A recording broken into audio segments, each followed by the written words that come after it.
One word that we all have been hearing these days is Strait of Hormuz. This particular 33 kilometers wide stretch of water has become the single most bottleneck. Iran is on one side, Israel is backed by the US on the other side. Iran is very smart. If US and Israel comes together as one single force, they cannot counter them at a military level. Let's look at Russia-Ukraine war that disrupted the oil and gas economy and also entire fertilizer industry. Strait of Hormuz crisis is probably a culmination of both of these. As early as February 2026 can lead to cascading effects till 2030. Look back at the product that you're building through, because if you will keep on pushing these generic fertilizers or crop protection or nutrition products into the market, this would not make the cut. I believe it's a tough time. It's a tough time for all of us.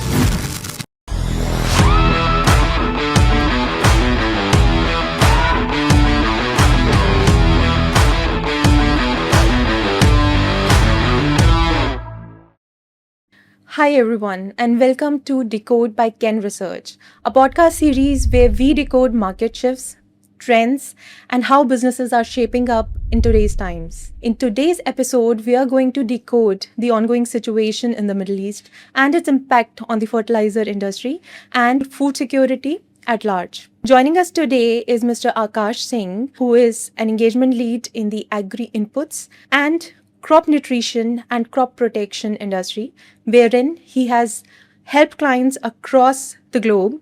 Also, he has worked in organizations like KPMG, BCG, and Nomura, helping clients in the industry decode different problem statements, right from go-to-market strategies to how their growth avenues would look like. Welcome to the podcast, Akash. Thank you, Ayesha. I'm really happy to be a part of this podcast.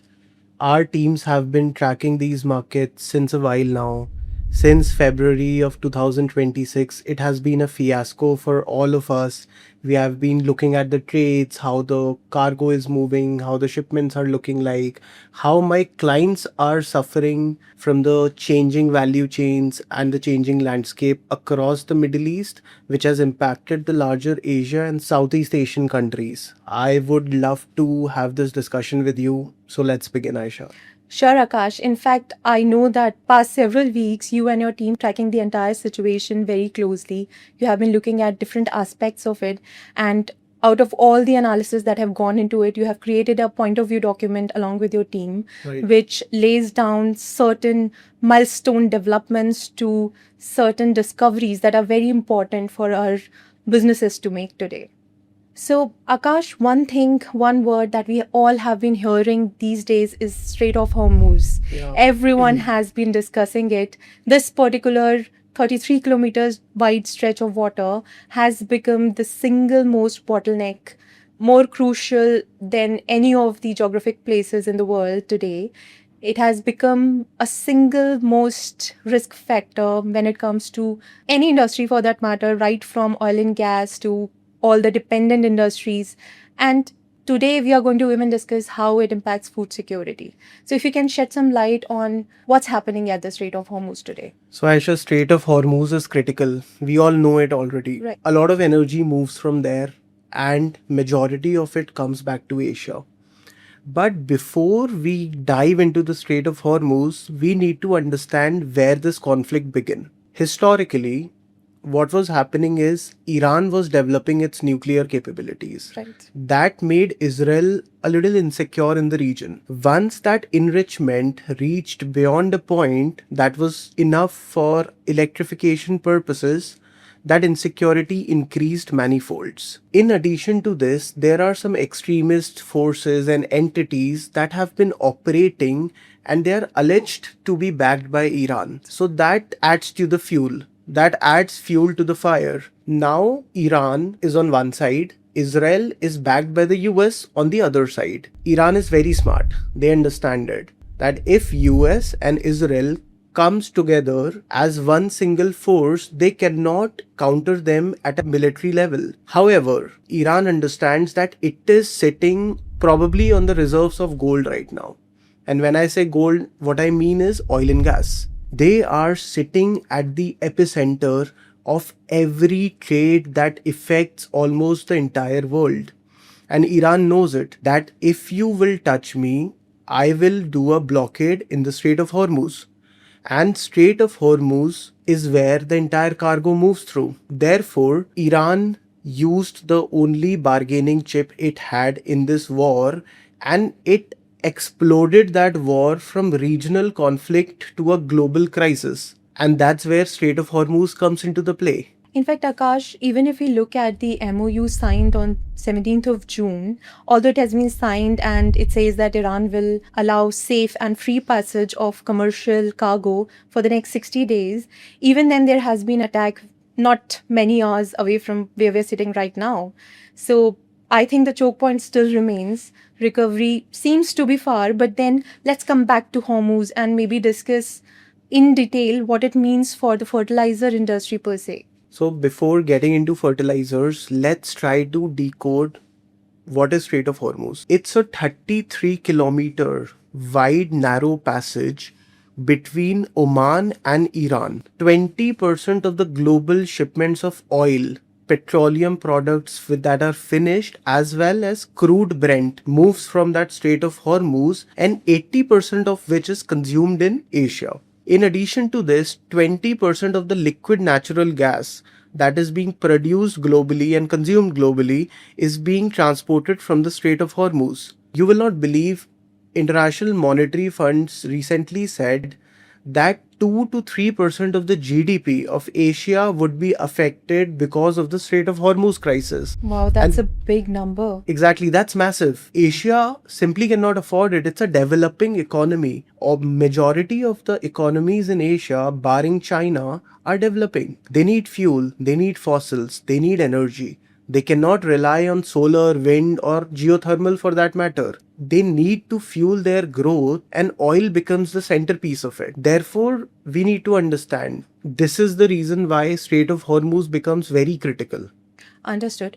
Also, Akash, I think one of the biggest mistake would be to just consider this as a physical blockage, because we understand that this goes well beyond it to become a financial as well as an allocation blockage. Can we talk about it also? Absolutely, Aisha. So we need to decode the three blockages. So the first blockage is the allocation blockage, the second blockage is a physical blockage, and the third blockage is a financial blockage. We need to strategically understand what is a physical blockage. A physical blockage is something that the navies are standing in front of each other. The extremist forces are also working. The shipping line are closed. Logistic companies don't want to ship there. Shipping companies are safeguarding their ships to move through that route. So it's a physical blockage. You cannot move from there. The second blockage is the financial blockage. I'll give you a small example here. Financial blockage is massive. The risk premiums that the insurer takes from these shipping companies is positively correlated to the risk that these shipping companies are taking in the strait. Currently, it's so hostile there that the risk has increased manifolds. In addition to this, the fuel costs are rising. Right. And rising fuel costs is another problem that these shipping companies are facing, because they need to get their cost done. They need their unit economics right. And in order to do so, it's a financial blockade. I'll give you a small example here. Consider India. India, a $1 increase in the price of crude Brent is $1 billion loss for India. Wow, that's massive. And we cannot do anything about it. We are so dependent on oil, and we cannot shun away from the fact that we don't need oil. We need oil, and we need oil for the next 20 years as well. Currently, India's capacity of renewables is somewhere around 45 to 50%. Until it reaches beyond 80-85%, like the case of Germany, France, or other European nations, we cannot move away from the crisis. Therefore, Correct. This is what we talk about, the financial blockage. The third kind of the blockage is allocation blockage. For example, everything comes back to normal. There is peace, there are treaties signed, the navies are taken aback. The extremist forces have been neutralized. In such a scenario, who will get the first cargo? Will it be oil, or it would be a gas shipment, or it would be fertilizers? There is no perfect mechanism to ensure that fertilizers would be given the priority. So then, Akash, how to solve this allocation problem? Because this is then persistent, right? Right, allocation problem will remain. So take an example of OPEC. OPEC is an organization of the oil producing nations. They control the output. They control how much oil will be refined and will be taken out of the fields. However, in the case of fertilizers, there was nothing up till now. Now, SIAFA came into place, which was Southeast Asian Fertilizer Association, that came in the being in 2026 only. Right. But right now, what could happen there is that there are a lot of multinational international organizations like SARC, ASEAN, Shanghai Cooperation Organization. We have BRICS for the Global South. These platforms should be leveraged, and leveraging these platforms, we should voice that the first shipment to come out would be fertilizers. Right. And let me tell you why. If you don't get oil and gas for 30 days, you can probably tap into your strategic reserves. But if you don't get fertilizers for 30 days, that means the cropping cycle is gone. The crop is not just reduced, it's lost. And this would further cascade into food inflation. Right, Akash. In fact, this was what even I was trying to come to, that while we look at the direct impact and the worst impact on oil and gas industry, but it becomes very important to decode how it trickles down to other industries like fertilizer and then food security at large. So if we can discuss that also a little bit. So we need to understand that a lot of key raw materials that are used in the production of fertilizers are either derived from oil and gas, or oil and gas is used as a feedstock to produce them. Let's talk about three such key nutrients here. The first one is potash and phosphate. Right. There are huge reserves of phosphate in Saudi Arabia. Close to 3% of the global production as well as capacity of phosphate happens in KSA, that is Saudi Arabia. Secondly, let's talk about sulfur. Sulfur is produced when gas is infused as the feedstock. Therefore, if there is no gas, we cannot really produce sulfur realistically. The third one is ammonia. Ammonia is a byproduct of oil refineries, and the majority of the oil is produced in Qatar and KSA. Therefore, the majority of the ammonia is produced there. Close to 24% of the global ammonia comes from Gulf. And these three inputs are very critical for the production of fertilizers. This is why we have been pressing on oil and gas continuously, because Right. fertilizers are directly connected to them. Right, Akash. In fact, one of the biggest mistakes that businesses can do today is to treat all these industries as independent and not find the correlation between them, that is, energy, food, agriculture, and chemicals. Akash, maybe let's talk about it in details in terms of understanding how they are dependent on each other and how this works like an entire one system. They're all connected, Aisha. Like, you cannot separate the two, or three or four for that matter. Our input coming from oil industry affects the fertilizer industry. There are some byproducts that are affecting the textile industry. There are some chemicals that are derived partially or fully from oil and gas are affecting the chemicals industry. So all these industries are interconnected, and that is why the Strait of Hormuz closure or the blockade has become such a big thing. It wouldn't have been a big thing if there was just one commodity or one single item being affected. There are multiple items or raw materials that are being affected, and that trickle down effect has reached across many industries.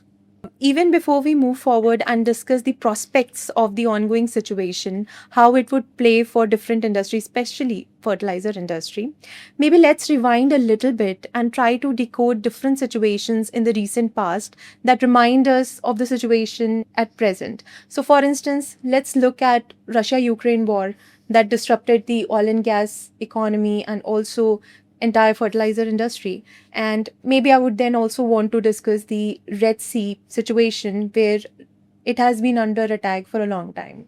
You pointed at the two very relevant situations. The first was the Russia Ukraine war, and the second one was the Red Sea crisis. So we need to decode both of them separately because Strait of Hormuz crisis is probably a culmination of both of these. During the Russia Ukraine war, Ukraine is a great producer of a lot of agri commodities, and it is also called as the granaries of the world. Coming to Russia, Russia produces a lot of oil and fertilizers, and they have massive reserves available in their territory.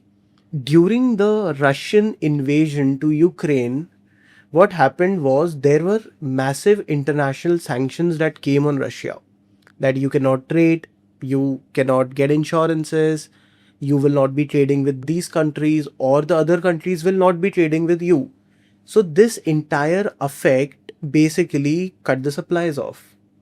There were many countries that were actually dependent on Russia, and Russia was not allowed to trade because of international sanctions.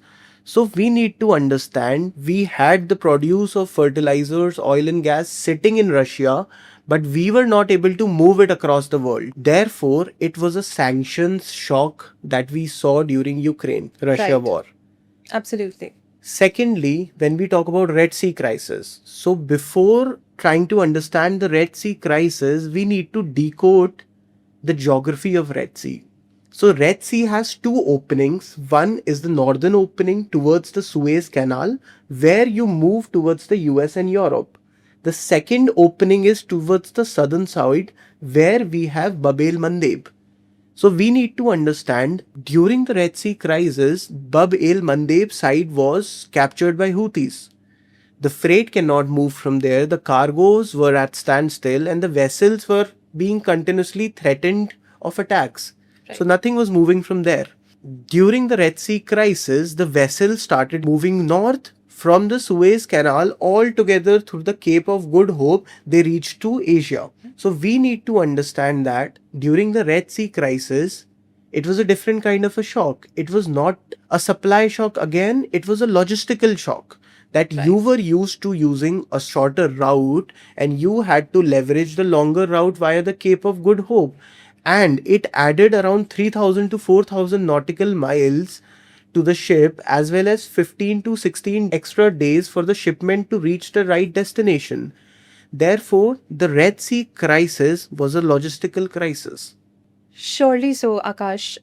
Now, if we come to the present situation at Hormuz and try to compare the two, how do we see that these two are very different? Because Red Sea has been compromised since a long time. The Russia-Ukraine war, of course, had its impact as well. So, why do you say that it's very, very different from what has happened in the recent past? It's not different.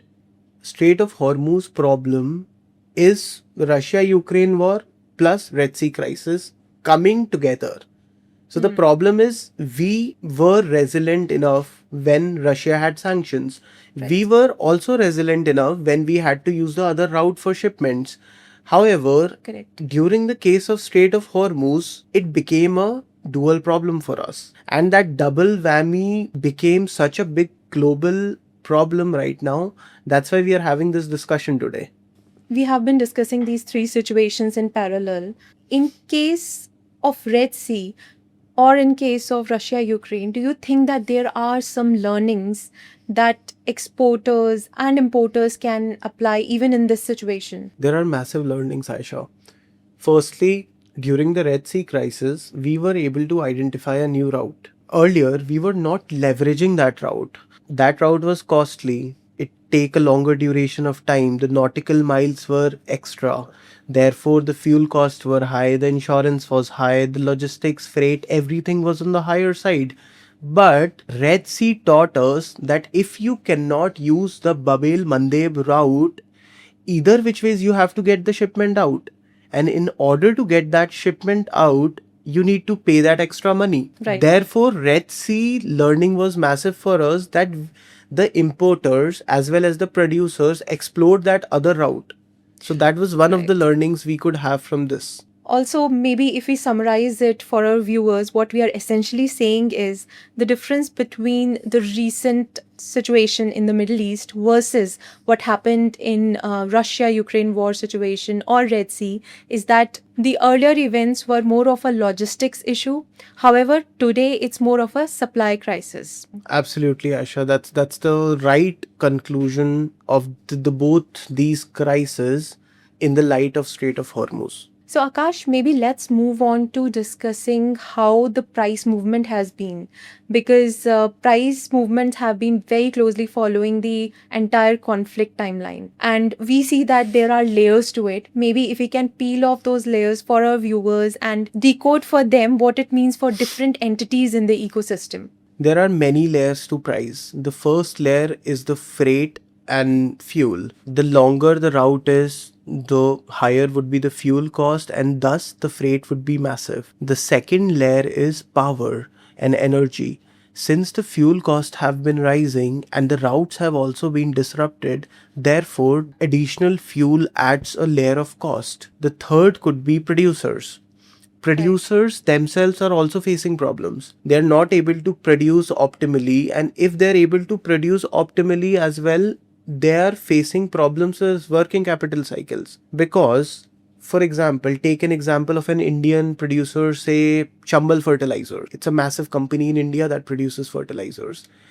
Today, to procure the same amount of DAP or urea or the nutrients that are required to produce them, they need to deploy additional working capitals. Absolutely, yes. And that is a cost because their working capital is being blocked for a longer duration.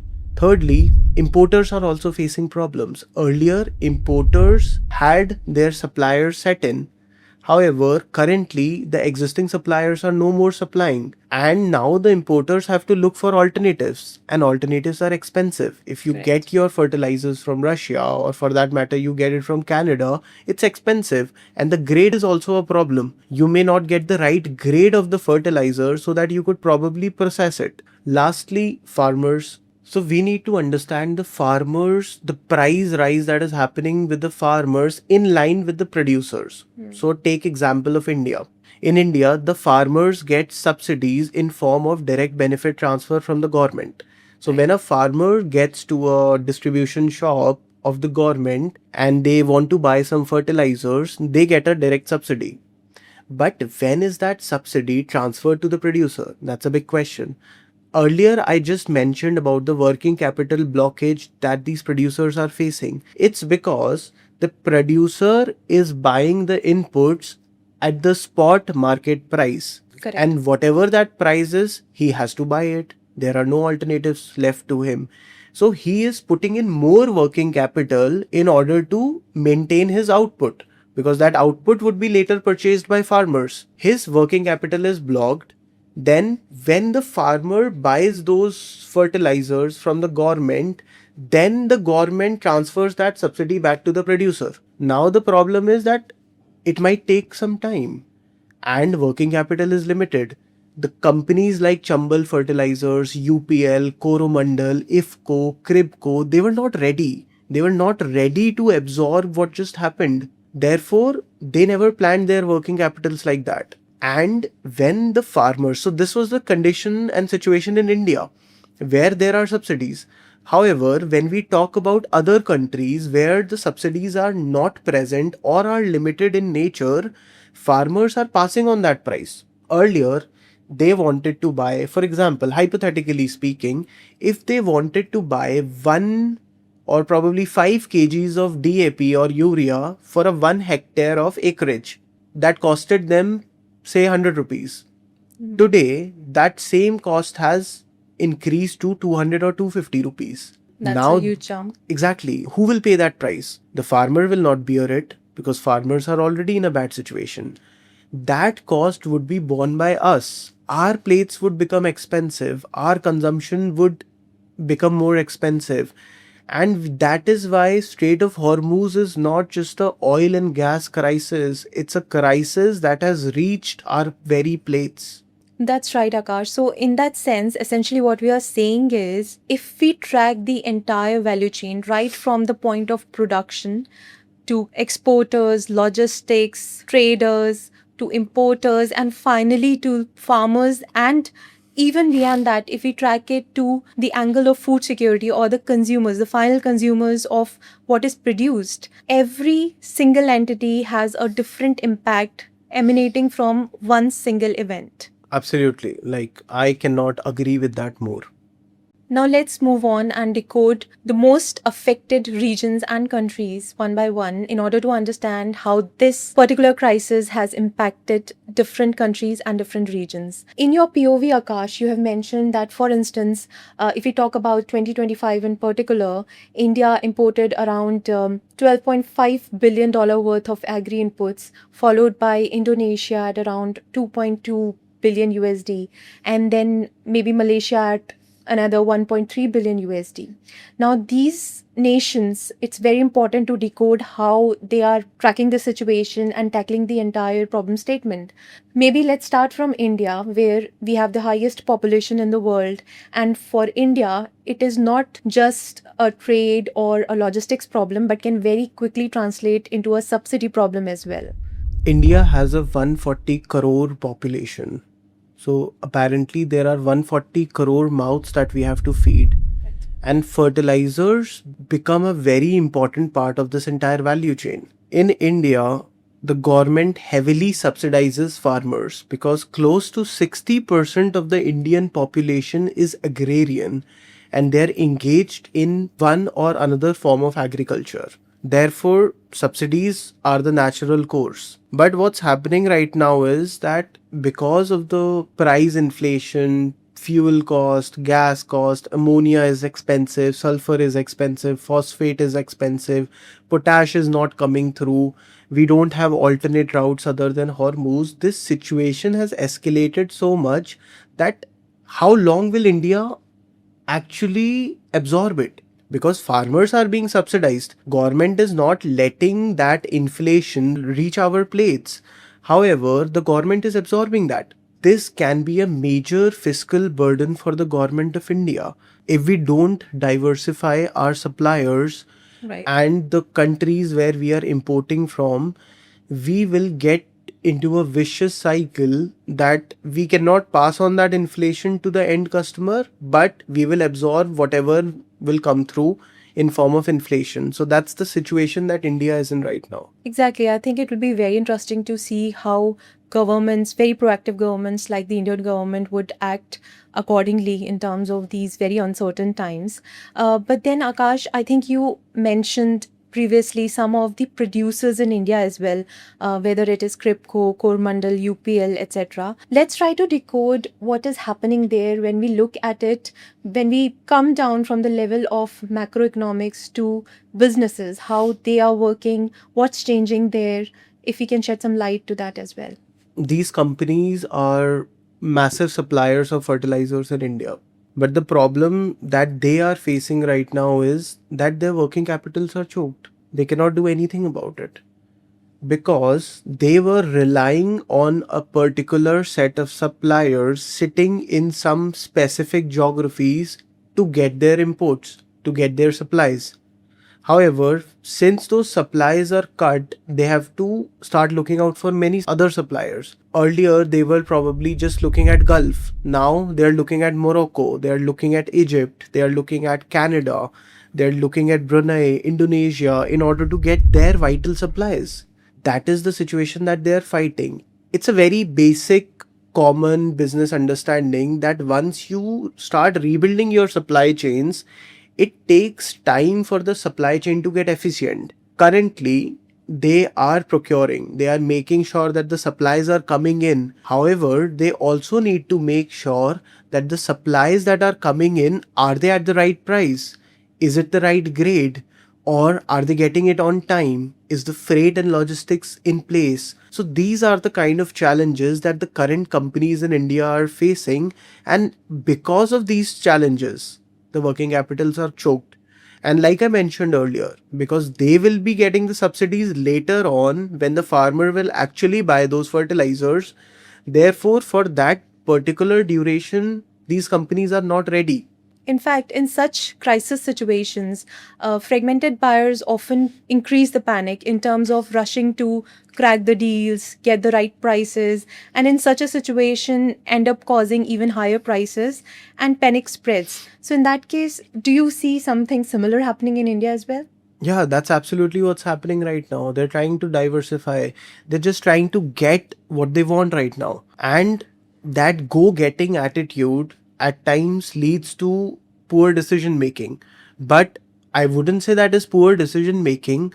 However, they have no option right now. They need to make sure that since it's the sowing cycle time, the fertilizers need to reach to the end farmer. They need to make sure that they're producing enough so the farmers consume it and we don't waste that entire crop for an entire year. So they are in the right place, but the efficiency will eventually come in. Once this newly built supply chains will start functioning normally. Right, Akash. Next, let's move to Indonesia, a country that is supposedly more resilient in terms of its existing capabilities in the fertilizer segment and also the commodity base it holds. Do you think that it's a true statement when we say that Indonesia would be more resilient in such times? Indonesia is a major producer of palm oil, Right. and their economy is heavily dependent on that palm oil. And palm oil, you talk to any agricultural expert out there, you will realize palm oil is significantly fertilizer heavy. If you look at the unit economics of palm oil, a significant portion is fertilizers. In addition to this, Indonesia has a very strong fertilizer industry as well. They are being resilient. They are also in a position to export to other Southeast Asian or Asian markets, but that's not enough. That's a temporary solution if we look at it. Indonesia has a very strong public distribution system as well. Through that PDS, the farmers are also getting subsidized. Somehow the unit economics are being able to be managed, but Indonesia may be resilient, but not to the extent that they are immune to this crisis. Sounds very much in line with what we are observing in the market as well. Let's move on to Malaysia. It has its own economics, own plantation economics defined, and it's a very sharp example of cost pass-through. What are we observing in Malaysia today? And let me explain the viewers what cost pass-through is. So cost pass-through is basically, if my input cost is rising, I would pass it directly to the consumer. So that's what is happening in Malaysia right now. Similar to Indonesia, Malaysia also has a very big palm oil industry. And again, it being fertilizer heavy, when the cost of fertilizer are increasing massively in the global markets, Malaysian farmers, some of the farmers are able to pass that cost to the consumers. However, some farmers are not in a position to even buy those fertilizers, and that is leading to a drop in yield. The per acre production of palm and palm oil thereafter is reducing in Malaysia. This become an economic catastrophe for Malaysia, and that's why we are discussing this, that Strait of Hormuz is not just oil and gas. Economies can get devastated because of this. Very true statement, Akash. Now, in your POV, you have already decoded India, Indonesia, and Malaysia. But then, what about the neighboring countries in Southeast Asia, for instance, say Thailand, Philippines? What's happening there? What is the situation in terms of fertilizer industry and agriculture industry at large? Thailand is facing a similar situation. Thailand has very large industry of rubber, rice, and sugarcane. And all three crops are heavily dependent on fertilizers. But similar to Indonesia, Thailand also has a very good system of farm subsidies. Therefore, the governments are able to absorb those price inflations that is coming in. But again, the state is similar to Thailand. Thailand does not have a very strong domestic fertilizer industry. They are also dependent on global trade in order to procure the right kind of fertilizers at the right time. Similar to this is the situation of Vietnam. And this is something which is, again, like even Philippines is facing the same issue. but the farm subsidy is not there, so they are also doing a cost pass through.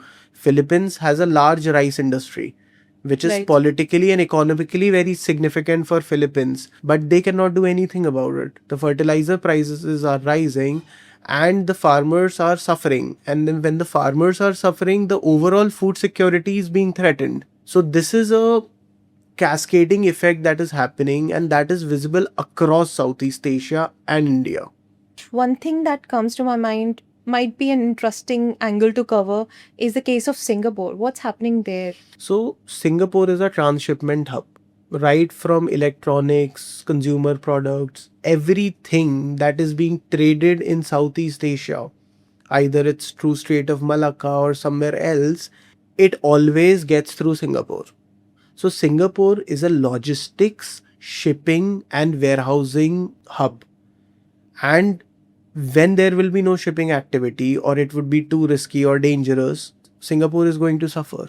Similarly, port logistics, similarly, warehousing.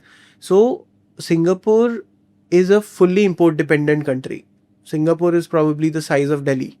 If Singapore imports everything, and the shipping, logistics, and insurance, as well as freight forwarding, warehousing, those businesses have gone significantly down in Singapore because there is no activity happening. Currently, the number of vessels that were passing through Strait of Hormuz at this point in time, sitting today, only 5 or 10% of the traffic is moving right now. So, Singapore will definitely be affected. If I just summarize this quickly for our viewers, what we are essentially decoding today, and even in the POV, while Akash was working alongside of different agri input providers, we realized that even if you look at these 5, 6 odd countries, just as a very focused segment, we realize that a single event can cause different types of disruption, create different types of problems for different economies and different regions. Aisha, you rightly mentioned, and we had a great discussion around how India is coping up and how Indonesia is coping up, for that matter, how Malaysia is coping up here. But we also need to understand some numbers behind it. Absolutely. India imports close to 65% urea from Gulf, 30% DAP and 50% LNG. That's massive. The domestic production of India is currently just at 70%, and there is a $19 billion of subsidy burden on the government right now. Urea tenders at $1,000 per ton in India, which was $500 pre-war. IFCO, CRIPCO, RCF all are stressed, and World Bank anticipates a 5 to 8% output loss in the grains if this loss is not sustained. The government is working towards it. They have come up with PM Pranam, Nano Urea, emergency tenders from Russia, Egypt, and Morocco, as well as a gas regulation order in order to work out the situation in India. Moving ahead, on Indonesia, Indonesia has 1.5 million tons of urea, which is in surplus, that they are exporting out to the rest of Southeast Asia and India. They also have import dependence of DAP, like the case of India. Moving on to Malaysia, in Malaysia, fertilizer is 60% of the palm oil cost. The raw material prices increased by 100 to 150% in the last 2 weeks. That's a lot. And Malaysia plus Indonesia collectively have 85% global palm oil production, and there is no state subsidy buffer. So this was what I was referring at, Aisha. We need to Right. understand Indonesia has a massive fertilizer industry. However, that industry is not also immune. Now, Akash, maybe let's move on to pulling this entire business impact together and try to understand the procurement disruption. Because business impact right now goes well beyond higher prices, since the situation has translated into a complete procurement crisis. One question that comes to mind is, if Gulf is under such an attack, why not procure from somewhere else? What about other countries that could supply to, specifically if we talk about Asian and Southeast Asian countries? What other options are there? Maybe we can explore that together as well. We have Indonesia, we have Brunei, we have Russia, Canada, Morocco, and Egypt as well. But the problem right now is Can we get the right grade? Can we get the right supplier, right price, right timing, right booking of cargo and vessels?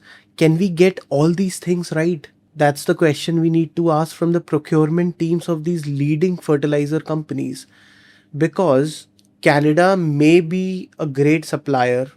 However, is the grade optimum for the fertilizer production that you're looking at? Indonesia has surplus. We just talked about that they are currently exporting 1.5 million tons of urea to the Southeast Asian or the larger world. When we talk about this entire diversification scenario, it's very important to discuss some countries, for instance, Russia, North Africa, Egypt, and Morocco, rightly mentioned by you as well.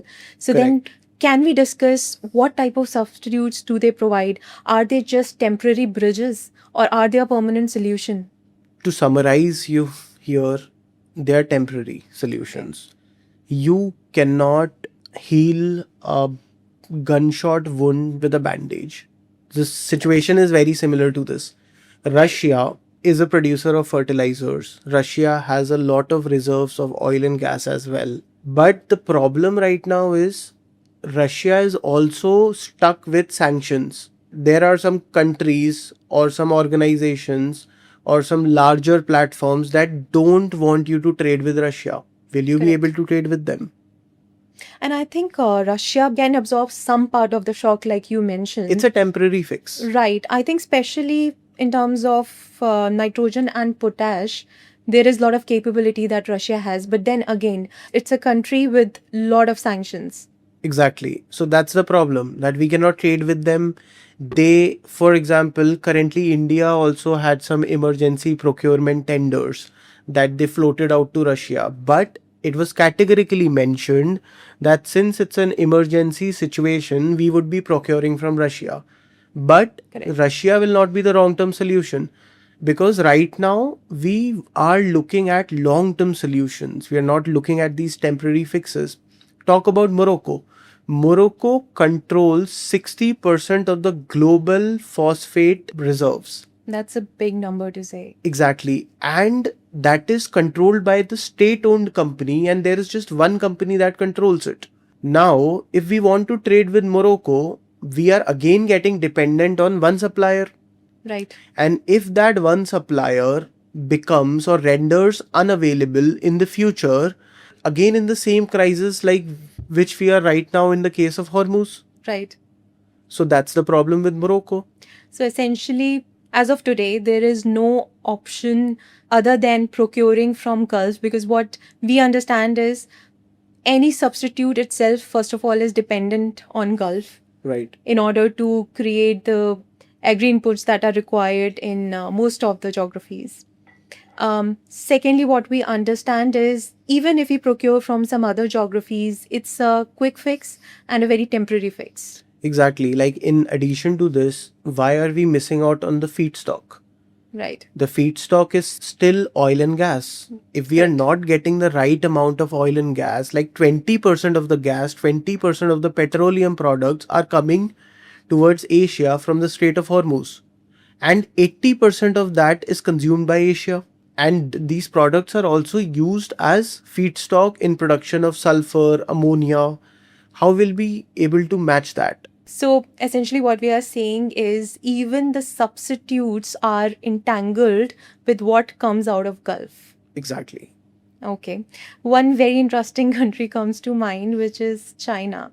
What do you think about China? Because I think it can have a very swinging effect on the market in terms of whether it makes it worst or whether, it focuses on the internal demand or the domestic demand and kind of keeps the entire export to itself. China is very interesting. Honestly, China can put an end to this entire situation in a go. China can cool that market out. China has massive supplies, they have massive capabilities, and they can cool down this entire crisis in Asia, Southeast Asia, and India in general. But China will never do that. China is smart. China, in the name of their own sovereignty, they'll make sure that their food inflation or their food security is not threatened, therefore they would never supply. If China supplies, it could move the prices away. If the China stops its supplies, then they will move the prices in the other direction. So China is something that traders are very closely watching right now. How the world watches OPEC, the importers are currently watching China. So, after discussing different substitutes that could be a possibility here, maybe let's move on and try to understand that in these unprecedented times, what are some of the key mistakes that businesses are doing? Because this is a complete panic situation right now. Everyone is rushing to secure their cargo, trying to negotiate in the prices, where, of course, the prices have gone up, exceeding all expectations. So, in that case, what have you observed, Akash, in your discussion with a lot of industry veterans? What is your understanding that top five mistakes that businesses are doing today? So this is a new situation for all of them. It has happened in the past, but it did not affect these business leaders or their procurement teams to this extent. The first problem that they're doing right now is that they are focusing too much on spot prices. Right. That the prices that are going in the market right now, they're just too focused on that. They're not really utilizing this time to build in their supply chains. They just focus that a fertilizer which was $500 a ton has become $1,100 a ton. Therefore, I need to find a cheaper supplier. So, what you are telling viewers and businesses in general is to kind of create a resilience today so that a similar situation, even if it happens in the future, does not affect their business in specific and also food security at large. Yeah, that's the recommendation that I would have for these people.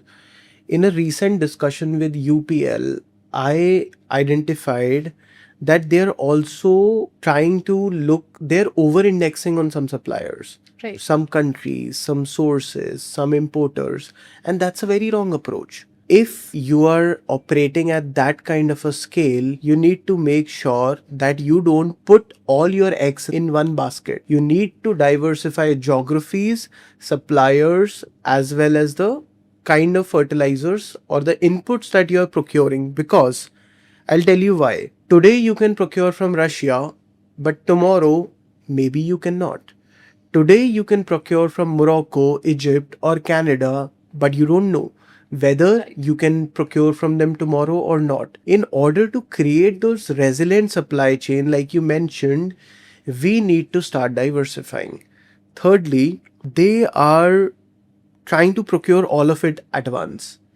Right. What matters right now is that you cannot miss that entire sowing cycle. You have to get the fertilizers out in the market so that we don't miss that sowing cycle. Because if we miss that sowing cycle, we miss that entire crop. Therefore, we should start procuring in quotas or thresholds, that the basic amount that is required for the current sowing cycle should be procured first, and maybe the price could be on the higher end. Right. But later on, you should start doing strategic sourcing. That this is the low priority area, so you can probably, and this is something that you don't need immediately, you should be getting into long-term agreements, price fixing.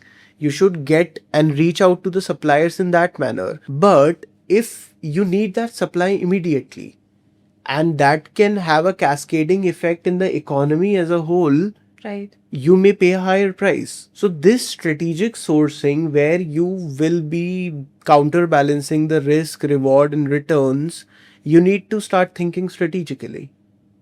Lastly, there is one more thing. I'll quickly wrap this up. They're waiting for ceasefire. Right.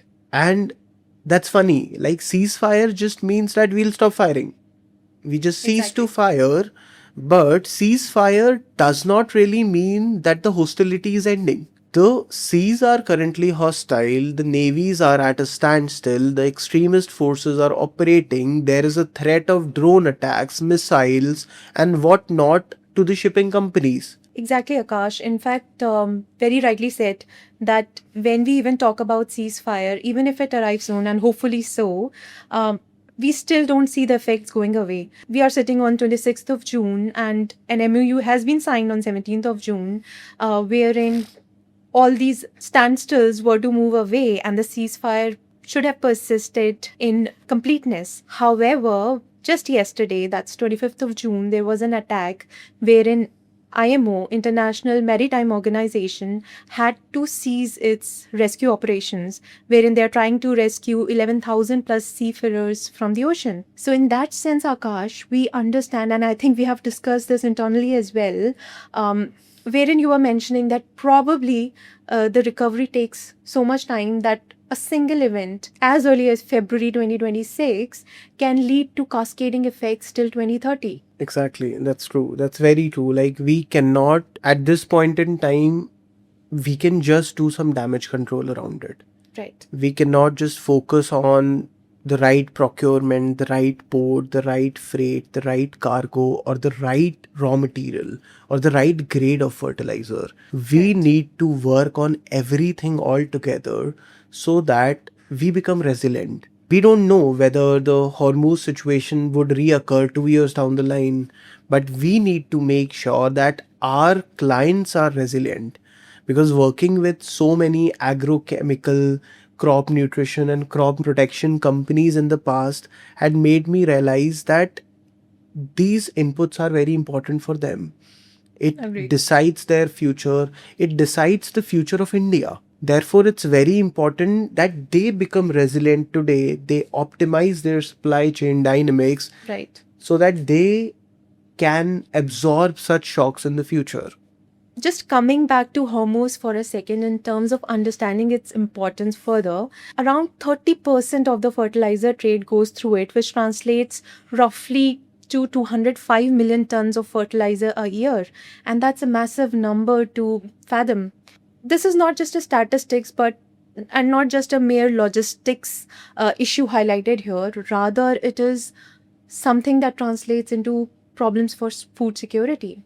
In the recent times, this entire situation has exposed Hormuz, Bab el Mandeb, Cape of Good Hope, etc. And we have seen these routes, we have discussed also. Right. But then, what about other substitutes? For instance, if we talk about, say, Brunei, Canada, Indonesia, what about these regions? Yes, we always had these alternatives, whether it was Strait of Hormuz or Bab el Mandeb, or we had the Cape of Good Hope route via the Suez Canal. But the problem was that these routes has its own problems. Strait of Hormuz is closed right now. Bab el Mandeb towards the southern side is already being captured by Houthis, so the logistics cannot move. The Cape of Good Hope route is another Pandora box altogether. You add 3 to 5,000 nautical miles to the ship.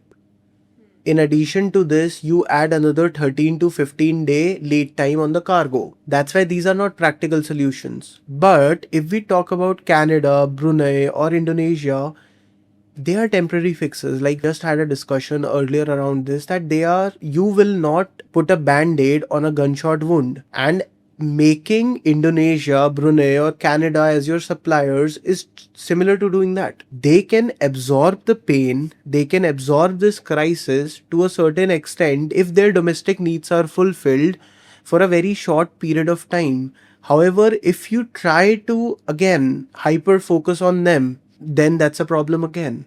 You cannot sustain for long. So you need to diversify. You can probably, like I mentioned, strategic sourcing. If there are some immediate requirements that needs to be fulfilled at a point in time, you leverage these geographies, because Indonesia is closer, so is Brunei. Canada is a little far, however, Canada is reliable. So this is how the procurement teams as well as these large fertilizer companies needs to think, that look at a supplier and match those suppliers with your strategic sourcing requirements. If you will get these two things married together, that's how you can create an efficient supply chain. So, for instance, if you look at non-Hormuz pathways of Indonesia, Brunei, or Canada for that matter, Brunei and Indonesia could be an emergency bridge because it's closer to Asia and not trapped behind Hormuz. But then, if we talk about Cape of Good Hope, it is a good option for logistics, solves the problem in case of logistics issues. However, helps you pass through Red Sea, but then it cannot be an absolute solution to the given problem. Now, Akash, moving ahead, we have talked about supply chains. We have talked about how supply chains are getting affected today. There is a complete crisis when it comes to procurement processes. Uh, what is the advice that comes to your mind for the procurement heads sitting at different organizations like IFCO, CRIPCO, UPL, or even for that matter, companies in Southeast Asia? I guess I would like to reframe this question. It's not just an advice to the procurement heads, Right. it's a general advice to these fertilizer companies. Let's try to decode this right from the product R&D stage to the stage where these products are being consumed by farmers. We need to understand at what stages can we make changes. Right. Let's start at the product R&D stage. These companies should start investing in R&D extensively. They need to get down and talk to these farmers that what kind of fertilizers or what kind of nutrient deficiency that you're observing. Why do you say so, Akash? So every fertilizer has a ratio of NPK. Right. It could be 3 to 1, it could You be mean 1 1 1. nitrogen, phosphorus, and potassium? Exactly. Currently, the fertilizers that are in the market, they have a standard NPK. There might be a different NPK as well. So they need to understand what are the crop nutritional requirement that the farmer wants. Why is he buying fertilizers? Because in India, for that matter, all the developing countries, majority of them have a history of pesticide, insecticide, and fertilizer overuse. There is a standard metric that this is how much fertilizers you need to deploy per hectare for the crop of wheat or rice or peas for that matter. But there is a fertilizer overuse that happens. Therefore, keeping that in mind, these companies should start investing in product R&D that get the right product that fits the right nutrient requirement so that the farmer is using it in the right manner and not overusing or misusing it. So, Akash, in that essence, are we trying to reach to the point where we say that micronutrients, for instance, become very important, wherein we are solving a particular problem statement using a very targeted substance? Absolutely. I'll give you an example, tangentially a little different from this. Okay. Talk about crop protection, pesticides, insecticides, herbicides, weedicides. There are two kinds of crop protection products available across the globe. One is a narrow spectrum, the second is a broad spectrum. Narrow spectrum attacks a particular insect, weed, or pest. However, broad spectrum would attack a particular set of species. So, if a farmer is facing a problem of locust and white ants, he should go for a broad spectrum, which has the right chemical composition to kill these two. However, what's happening in India is if the problem is of white ants only, they'll still put a broad spectrum pesticide for it. And that is pesticide overuse. So what I'm trying to suggest these companies and the leaders sitting in these companies is look back at the product that you're building through. Because if you will keep on pushing these generic fertilizers or crop protection or nutrition products into the market, this would not make the cut. Right, Akash. So, what we understand, and maybe for the viewers, I can put it into my own words as well, is an understanding that right now it's important to have a dialogue right from the exporters to the farmers, bridging the entire gap, trying to understand what type of micronutrients work, where we can reduce the impact or the dependence on bulk fertilizers, how we can bridge the gap, and then entire ecosystem, how it can work together in order to solve this problem, or if not solve this immediately, but at least work towards creating more resilient value chains. Right, that was the first step that I mentioned, product R&D. Now let's come to the procurement stage. You cannot rely on one supplier anymore. This belief has to be broken down. Now we are seeing the third crisis in the last 5 years. We saw Ukraine-Russia war, we saw Red Sea crisis, and now we are seeing Strait of Hormuz. After these three crises, we need to understand that we have to diversify our suppliers.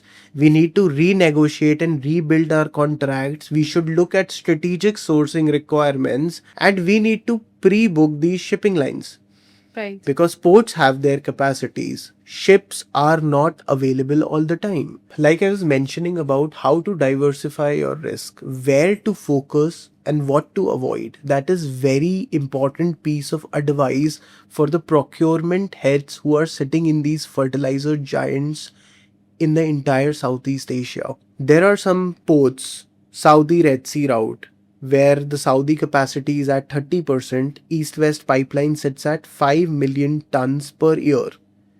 This is operational presently, but this should not be the route that you should be leveraging. Talk about Russia Baltic Black Sea route. 22% of the global urea and 38% of the potash is moving from here. But again, sanctions are there. EU restrictions complicate EU buyers. Russia suspending ammonium nitrate export licenses. These situations will again cause problems to you. Look at North Africa, Egypt, and Morocco.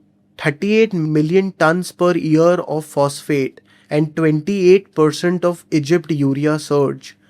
But again, it's a partial fix. It's a partial fix because Egypt urea production depends on Israeli gas. Again, the feedstock issue that I was referring to. Right. Come to Indonesia, Brunei, that you were mentioning right now. There is a 1.5 million tons of surplus of pupuk and 1.36 million tons of BFI Brunei per year. That's what can partially absorb the problems in Asia. So this is the area where you should be focused at. Talk about Canada, potash and phosphate. Right. 30% of the global share of potash is with Canada. And there are key players like Nutrien and Mosaic operating in this area. This is non-Hormuz route and it's a very safe route. But again, there is a problem here as well. The freight costs are massively high from getting these fertilizers from Canada. So this is the piece of advice that I want to give to my viewers, that you need to diversify your risks. You need to focus on areas that are available to you, that are at the right cost, that serves the right purpose. While we were discussing this, one important question that comes to mind is how do companies or even countries budget for the shortfall? Because all the procurement heads sitting at the companies, all the countries thinking about how this can be sorted. What are the learnings that we have had? Because every crisis kind of creates resilience, that we were also discussing. But then what happens in terms of understanding and decoding the budget part of the situation? Currently, everything is happening in a haphazard manner, because this is a situation that we have not seen at such an intensity. Therefore, currently we are just trying to feed that demand.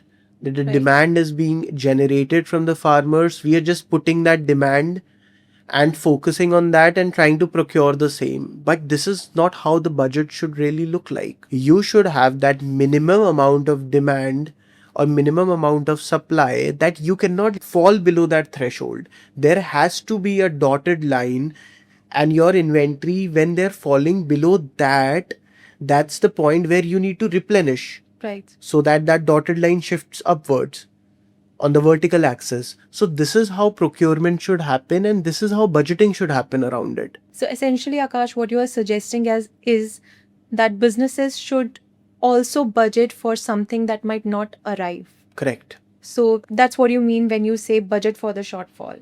Right, because currently you need something immediately. Pay any price that you want because you understand the cost and gravity of it.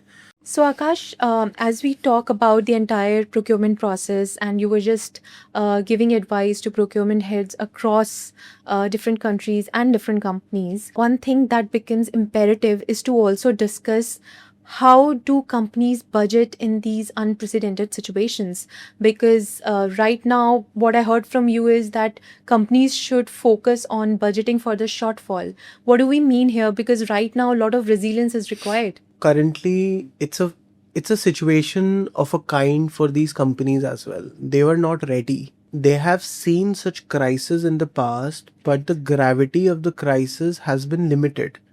Sometime it was just about one nutrient, or for example one raw material, like sometime it was potash, sometime it was phosphate, at times it was sulfur or ammonia, and the prices were rising, but they were having the capability to absorb it. But right now it came everything at once. Right. And what advice do I have for them and how they are budgeting here is that they should be focusing on strategic sourcing. They have to maintain the inventory levels at a particular threshold, and once the inventory moves below that threshold they need to replenish it, and they need to understand what are the lead times they are seeing in the market. How long would a shipment coming in from Canada take vis-a-vis another one coming from Brunei or Indonesia, or for that matter Hormuz as well?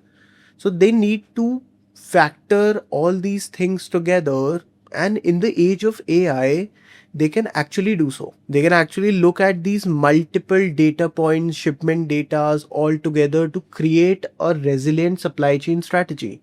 This is how they would be budgeting it, that they are doing a minimum amount from some local suppliers that they immediately need. The replenishment is happening from somewhere else because it might take some amount of time to reach here. And there could be some suppliers or the some supplies that they don't need right now, but they might need in the future. You go with long-term purchase agreements with them. So this is how the entire budgeting and procurement is going to look like. So, in a nutshell, budgeting right now is not just a simple affair anymore. It's rather complex, budgeting for delays, even budgeting for things that might not arrive. Correct. Absolutely. Right. So, Akash, moving on just to understand, how do you think that when we look at creating resilient supply chains, how about moving downstream? Because in that sense, it gives more control and access in terms of building the demand side relationships. That's important. Like I mentioned, at the product R&D level only, we have to Right. start reaching down to the farmers. We need to understand their pain points, and once we are aware of that, we could give them a solution. We have so many avenues that could be capitalized in order to control that downstream effect. We have to start understanding that how a farmer operates. Is it a education problem or is it a product market fit problem? Once we understand and decode that, then we can move downstream and probably develop some resilience there as well. Now, maybe let's move on to the other section. So far, I've discussed the entire impact. We have discussed about what type of strategies should be there in terms of substitution of countries we procure from, in terms of substitution of logistic pathways. But then, what about substitution of substances or micronutrients or newer substances, newer agri inputs that could be developed? In your POV, you have mentioned something as organics. Can you shed some light on it? Organics was developed while in these difficult times we were working with leading fertilizer companies, not just in India but also in Thailand, Vietnam, Indonesia and Malaysia, and we were helping them understand what can they do. It was a fiasco everywhere. Their linkages were broken, their existing relationships were severed, and they were looking at alternatives. While my team worked on more than 7 to 8 such clients in the past, we developed a framework named Organics. Okay. So I'll tell you what organics is. Basically, organics framework was for import dependent markets. Okay. Markets like Indonesia, Malaysia, Thailand, Vietnam, India. The countries who are dependent on fertilizers were the consumer of organics. Right. So organics is an acronym where O stands for organic fertilizers. Like take an example of India.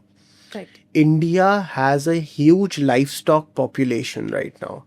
Right. And the livestock waste and excreta is rich in ammonia, which is often used as fertilizer in the remote areas of India. I think, of course, before the population increased manifold, traditionally in India, that has been one of the best agri inputs that farmers have used. Exactly. And there was one more thing, Aisha. While having some conversation out with the farmers, I've realized that I went to a very remote area in Uttar Pradesh where I was talking to a farmer. The farmer told me that, sir, last year we put 5 kg of DAP and urea on our fields. A year before that, we put in 4. And Okay. 2 years before that, we put in 3. And this year, we are expecting to put in 6, 6.5. Wow, that's increasing yearly then. Exactly. The soil health has depleted. Okay. The water tables are reducing. There is a lot of surface runoff of chemicals that is happening. Right. And all of this is affecting the crops and the health of soil. And this is leading to a disproportionate use of chemical fertilizers. And while talking to that farmer, he told me that entire situation about chemical fertilizers, and he also gave me a solution to it. The best part was he was aware of the solution. He told me, sir, we know that we can probably get back the soil health up, but we'll have to go through a one bad crop cycle. I asked him why. He told me that we can put in cow dung and organic fertilizers in our fields. We will have a 1 year of drop in the yield per hectare, but from the next year onwards, our yield will get back to normal because soil takes some time to heal itself. Right. And that is something which is being promoted also. Currently, in the situation we are right now, the Prime Minister PM Pranam was launched. PM Pranam is a policy that in India that talks about that stop using chemical fertilizers and move towards the organics. The Right. governments are also following it. And this is why our organic framework becomes more relevant for the industry at large. Right. Coming to the R, which is rhizobium for biofertilizer, it is a nitrogen fixing phosphate microbe. Okay. So what happens is bacteria colonize the root zones. They fix the atmospheric nitrogen, and mycorrhizal fungi improve the P uptake from the soil. Okay. This can be immediately deployed. This is a great solution which is highly feasible for these import driven nations. Moving forward, we have the acronym G, which stands for green and clean ammonia.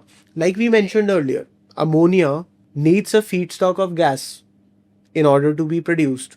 But if ammonia is being produced by renewable sources of energy, then it's a green ammonia. Right. We don't have to take gas or oil as a feedstock to produce ammonia. Therefore, we have an option of green ammonia. It's very similar to green hydrogen. It is based on electrolysis, base zero fossil nitrogen. Renewable energy splits the water into ammonia. It's 100% fossil free nitrogen, which has zero dependency of Hormuz, because India has huge capacity of renewables right now. It is highly feasible, but again, the problem here is that we cannot deploy it immediately. We need Right. a lot of time because renewable sources of energy are being utilized elsewhere. Moving forward in the acronym, we have A, which is algae and seaweed biostimulants. They enhance the plant nutrient uptake efficiency, stress tolerance, and root growth. They do not supply N or P directly, but they like again, enhance plant nutrient uptake. This is very important because due to poor health of the soil, the roots are not able to expand themselves. Right. It's the root that is taking the nutrition. But if the soil does not have enough air, moisture, so that the roots could probably spread and take in nutrients, that's where algae and seaweed biostimulants come into the play. Okay. Next, the thing that has been endlessly being talked about, nano fertilizers. So nano fertilizers are basically a 45 kg bag of urea in a 500 ml pouch. Wow. So That's basically, a good reduction on dependence. exactly, that's a volume thing. The entire nutrition that you would get from that 45 kg bag of urea, you can just get it in a 500 ml bottle. That's what you need. But Akash, I think we were discussing this also when we talk about micronutrients or nano fertilizers in general. The idea is that not to do away or eliminate bulk fertilizers, but the fact is that it can reduce the dependence on bulk fertilizers by manyfold. Exactly, because larger cargo, larger volume, Right. larger cost. If you can get that same thing, if you do a little bit math here, like a 45 kg bag and a half kg 500 ml bottle, it's in the ratio of 1 is to 90. Correct. So you can get 90 times more nutrition in the same cargo. So that's how you have to think about it. That'll be massive. Exactly. Moving ahead, integrated precision agriculture. What is precision agriculture? Do you have any view about it? Not so far. I think I will have to uncover this with you. Yeah. So precision agriculture is something that is very famous in the US and Europe, and it is ideal for the countries where the average acreage is very high. And when I say average acreage, that means that a farmer is a large size farmer. He has massive land holdings where he can use drones, harvesters, threshers that are all automated. So this is what we talk about precision agriculture. So precision agriculture is not just about automation, it is about precision. Okay. That rather than doing flood irrigation in your fields, go for drip irrigation. Rather than using manual pesticide spraying, go for drones. Okay. And these drones are being rented. There are massive business models coming up in India. There are so many startups who are working into precision agriculture right now, and they're doing fantastic job. I think it's very well observed in Indonesia and Vietnam as well. Exactly, because there also the problem is similar only. Now moving ahead to the acronym, which is C, which is carbon and biochar amendment. So carbon rich pyrolysis product improves the water retention, soil structure and P availability, which leads to a 20 to 30% plant growth. It's feasible, not right now, not immediately, probably in 1 to 2 years, it could be the potential solution to the problem that we are seeing right now.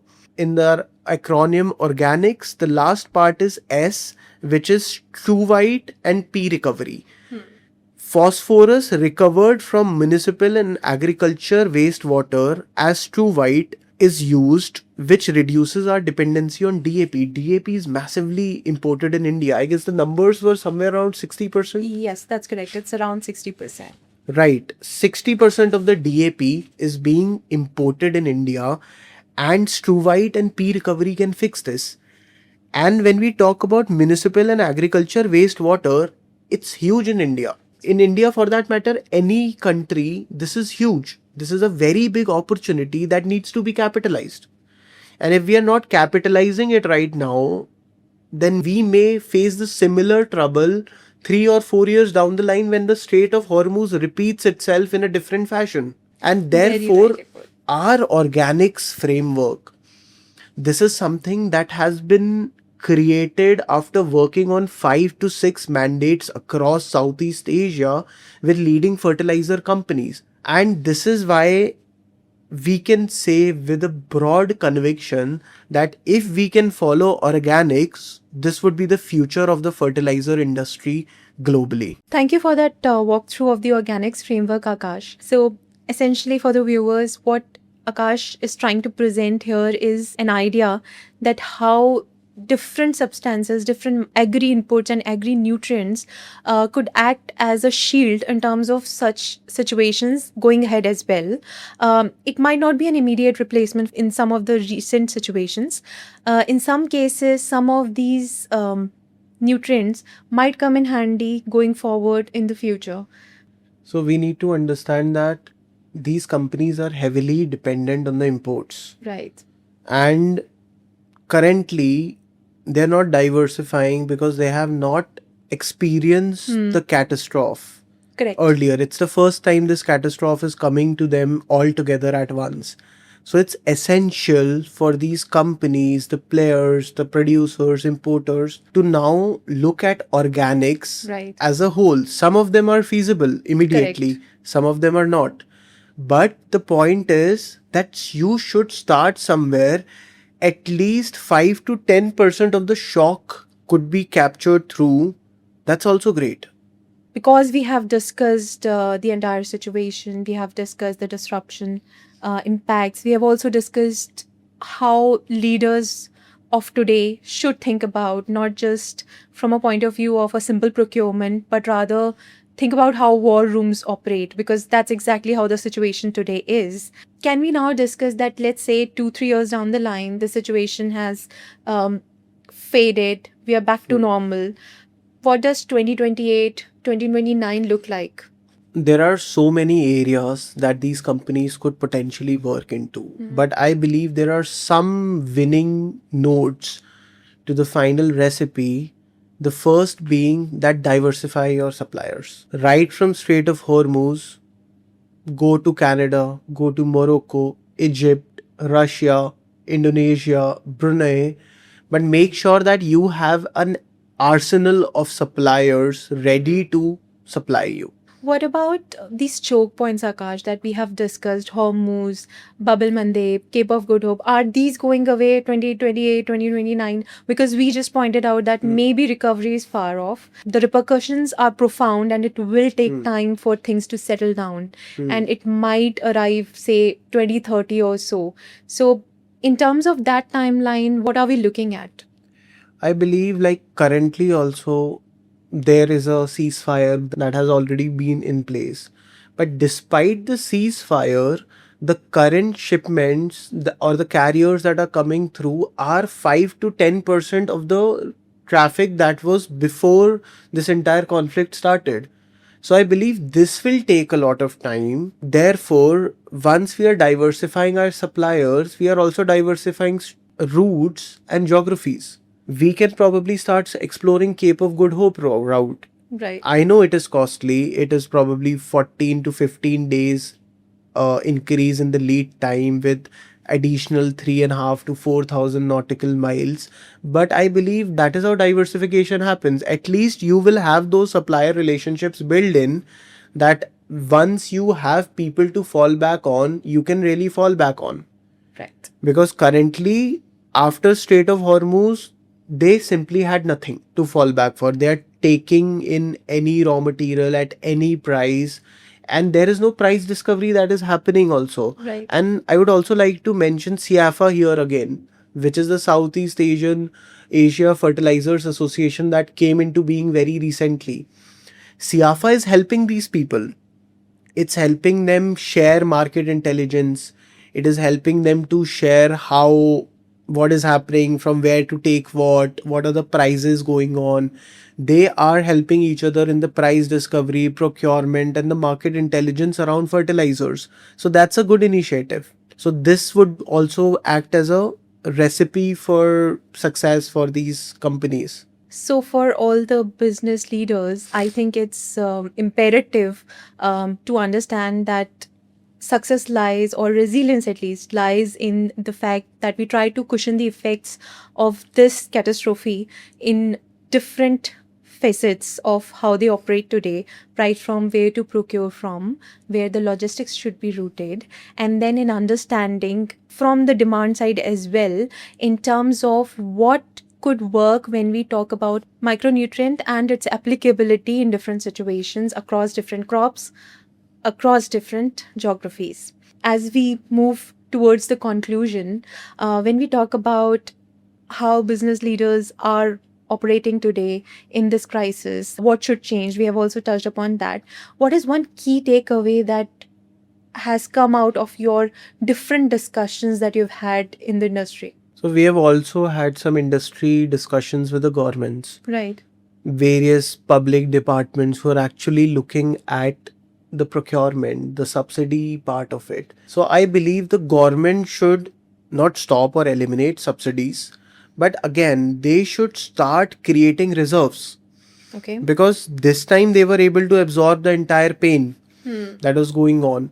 Although our exchequer was bleeding at this point in Right. time, but if we had some reserves, the way we have petroleum reserves or LNG reserves, similarly, we should have had fertilizer reserves as well. When we can have granaries, we have Food Authority of India, and when we have all these bodies in place where we are having reserve of rationing as well. So why don't we have a reserve for fertilizers or the nutrients or the raw materials that are required to build those fertilizers? So that is one piece of advice where I would tell the governments of different countries that you should have reserves and alternate suppliers, alternate routes, so that once these kind of situations comes in, you don't have to miss the crop cycle. You can at least sustain the fertilizer supply for 30 to 45 days. Now, Akash, in terms of understanding one more thing, that presently 45% of the demand is met through Hormuz and Red Sea, where the logistics flows and then it reaches different destinations through the two routes. Do you think that today, because the problem stays there, even if the routes are open, um, the moment they are not, the problem is back. Right. Right. So, do you think that production will relocate from the Gulf going forward? I don't think so. Like, my view is very candid on this, that some things are a byproduct of oil and gas, Right. and some, like for example, ammonia. Ammonia needs gas as a feedstock, and the maximum LNG is produced in the Gulf. So we cannot do anything. Some part of that value chain will be coming in from there. Similarly, sulfur is a byproduct of oil refinery, oil extraction, and that is also happening there at a massive scale. And sulfur is a very important for the fertilizer value chain. So yes, these temporary arrangements could help us absorb the shock. Organics can immensely help us because they are completely eliminating the need for these standard fertilizers. But until we reach that scale in organics, probably in the 5 or 6 years, where we can self sustain our entire value chain of agriculture and thus securing our food security, we cannot shy away from the importance of Gulf or Strait of Hormuz or Red Sea. Completely makes sense. Now, Akash, we have already discussed what businesses should be doing. Maybe let's now come to a much wider view where if we have to put into words what the governments should be doing, because now it's not just a simple fertilizer problem, it's more than that. It's a subsidy topic. It is going into the food security directly. What do you think governments should be doing in the next 2 to 3 years to deal with the impact of this, to do away with the repercussions that are coming our way? First, create strategic reserves. That is very critical, especially for our economy, because our economies, and when I say our economies, I'm referring to Southeast Asia, India, and Asia as a whole. We are heavily agrarian economies. We need fertilizers. So, creating strategic reserves is the first, foremost important thing that the government should be considering. Secondly, the government should start promoting these are industries, blending industries, or spending some R&D, because government itself has a lot of institutions that are focused only on agriculture. They should be putting in strong R&D budgets where we could look at alternatives. Why are we not looking at biofertilizers with the same lens, the way we are looking at chemical fertilizers? Why are we not spending in the R&D? So that these are the some of the things that the governments could do right, so that they can really fix this. So, as we conclude the discussion today, any further thoughts that you have, Akash? Anything that you would want um, for our viewers to leave with? I believe it's a tough time. It's Yes, a indeed. tough time for all of us. It has been pretty crazy last 3 months that we have been seeing in terms of fertilizer industry, oil and gas, the blockade at Strait of Hormuz, the vessels being captured or being attacked via missiles and drones. It's a very tough situation that the entire world is dealing with right now. But the solution is not looking towards the other side of things. We need to look inwards. The entire fertilizer industry, the economies, the governments, they need to look inward that what they can do better so that they are ready to absorb such shocks, because these shocks are non-negotiables. If it comes back tomorrow or after 2 years or 3 years, we have to still do the same line of activities. Therefore, as an expert, as a person who has been tracking this industry for so long, organics is the way to go forward. If the countries and the companies can implement it, they can probably fix this issue once and for all. Thank you so much for your inputs, Akash, and thank you for a wonderful discussion. Now, for the viewers, I thank you for joining us, hearing us talk about this. We would like to hear more from your side. Also, it is going to be very interesting to see how this event unfolds in the recent future and how the repercussions of it will shape the fertilizer industry and affect the food security in the coming years. Thank you.